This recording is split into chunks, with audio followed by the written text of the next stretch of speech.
तो नमस्कार दोस्तों, एक बार फिर से स्वागत है आप ही के यूट्यूब चैनल पर। आज दोस्तों मैं बहुत इंपॉर्टेंट वीडियो आपके लिए लेकर के आया हूं।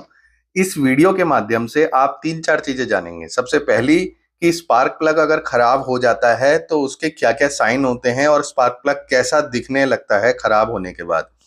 दूसरा, इसमें आपको स्पार्क प्लग किस तरीके से चेंज करने हैं, आप घर पर ही उन्हें चेंज कर सकते हैं। और इसी के साथ साथ कौन कौन से टूल्स की जरूरत आपको पड़ेगी स्पार्क प्लग को खोलने के लिए और इग्निशन कॉइल को खोलने के लिए, वो भी मैं आपको बताऊंगा। तो दोस्तों, सबसे पहले मैं आपको बता दूं कि देखिए, सबसे पहले आपको इनके जो इग्निशन कॉइल है उसके जो प्लग्स होते हैं वो निकाल लेने हैं।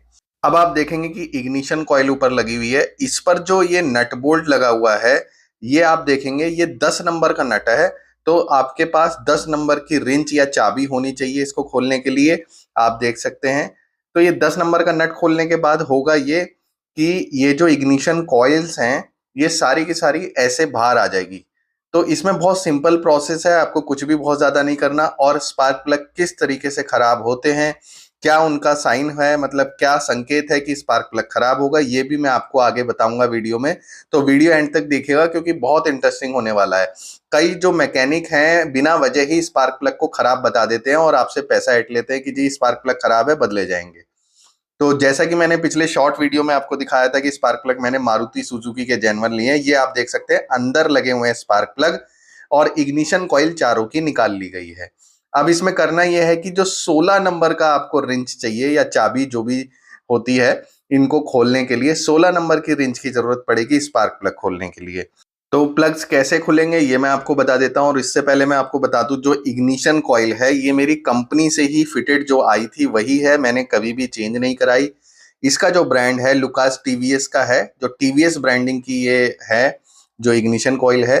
तो उसके बाद अब हम आ जाते हैं कैसे ये खोलने हैं।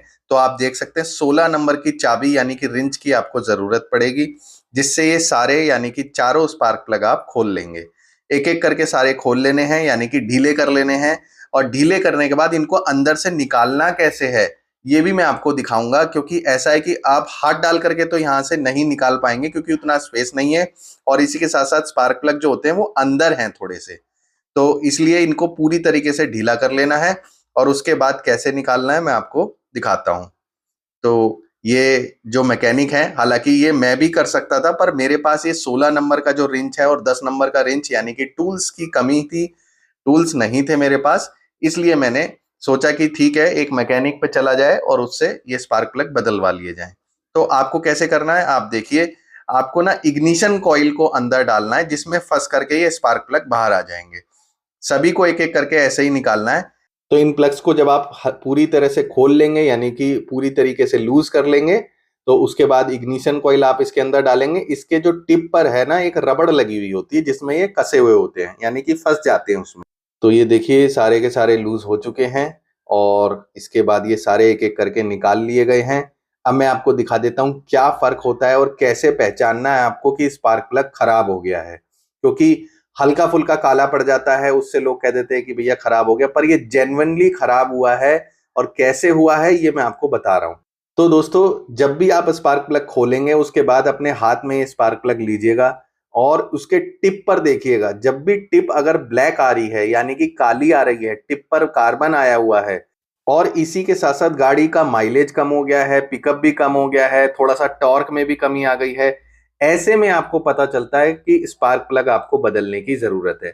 अगर ये स्पार्क प्लग जो आगे की जो टिप देख रहे हैं जहां पे स्पार्क होता है, वो टिप बिल्कुल अगर व्हाइट आती यानी कि पूरी तरीके से व्हाइट निकलती, तो इससे पता चलता है कि माइलेज अच्छा खासा दे रही है, स्पार्क प्लग हमारे ठीक है। पर टिप ही काली है, उस पर कार्बन आ गया है जिसकी वजह से माइलेज में भी कमी आएगी, पिकअप में भी कमी आएगी। और स्पार्क प्लग खराब होने का ये सबसे स्ट्रॉन्ग संदेश है यानी कि सबसे स्ट्रॉन्ग इंडिकेशन है जिससे पता चलता है। तो दोस्तों, ये है मारुति सुजुकी के ओरिजिनल स्पार्क प्लग, जो कि गाड़ी में पहले भी यही मॉडल नंबर के लगे हुए आए थे। तो इसलिए मैंने इसके मारुति के अथोराइज शॉप से लिया है, जो कि 205 रुपए का एक मुझे पड़ा। और इसकी आपको एक और इम्पोर्टेंट मैं बात बता दूं कि इसमें आपको टिप को कहीं पर भी मेंटेन नहीं कराना, टिप के साथ छेड़छाड़ नहीं करानी। टिप का जो गैप आप देख रहे हैं स्पार्क ग्राउंड इलेक्ट्रोड का और मिडिल इलेक्ट्रोड का, इसका जो जो बीच का जो वो है गैप, इसको आपको बिल्कुल भी छिड़वाना नहीं है, जैसा कंपनी से आए हैं वैसा ही रहने देना है। तो दोस्तों काफी मैकेनिक ऐसे भी होंगे जो आपसे बिना पूछे ही इसके जो टिप का जो साइज है यानी कि गैप है उसको कम कर देंगे, बट आपको कम नहीं करवाना है। 0.6 mm से लेकर के 0.8 mm तक का जो साइज है यानी कि गैप है वो बेस्ट है सीएनजी कार के लिए। तो किसी तरह की कोई दिक्कत नहीं आती, आप चाहे पेट्रोल पे चलाओ चाहे सीएनजी पे चलाओ। बाकी अगर हाँ आप बाहर से कहीं दूसरे मॉडल नंबर के स्पार्क प्लग लेते हैं तो आप एक बार चेक कर लीजिए, स्पार्क प्लग के पीछे गैप लिखा हुआ होता है कि कितने एमएम का गैप है इसमें। तो उसमें आप गैप नोटिस करिएगा कि 0.6 एमएम से लेकर के 0.8 एमएम के बीच में रहना चाहिए। अगर उससे ज्यादा है जैसे 1 एमएम है 1.1 एमएम है तो आप उसको थोड़ा सा कम करवा सकते हैं, जो कि गैप गेज आता है एक, जो चक्कू की तरह होते हैं, बहुत सारे नाइफ लगे हुए होते हैं उसमें। तो वो गैप गेज आता है, उससे आप चेक करके और उससे फिल कर सकते हैं। वैसे मोस्ट ऑफ केसेस में आप गैप नहीं छेड़ेंगे तो भी गाड़ी अच्छी परफॉर्म करेगी, किसी तरह की कोई समस्या नहीं आएगी। तो दोस्तों ये चारों स्पार्क प्लग लगा दिए गए हैं, ऊपर से इग्निशन कॉइल कसी जा रही है।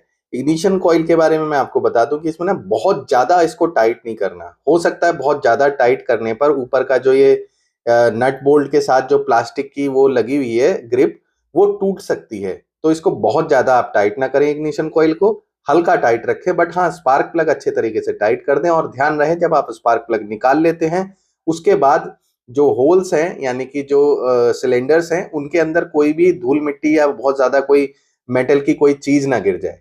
तो ये ध्यान रखना है, ये जो होल्स होते हैं सिलेंडर के इसमें कुछ गिरे ना, और सावधानी पूर्वक आप उसको हाथ से अंदर डालेंगे स्पार्क प्लग को और उसके बाद उसको कस देंगे।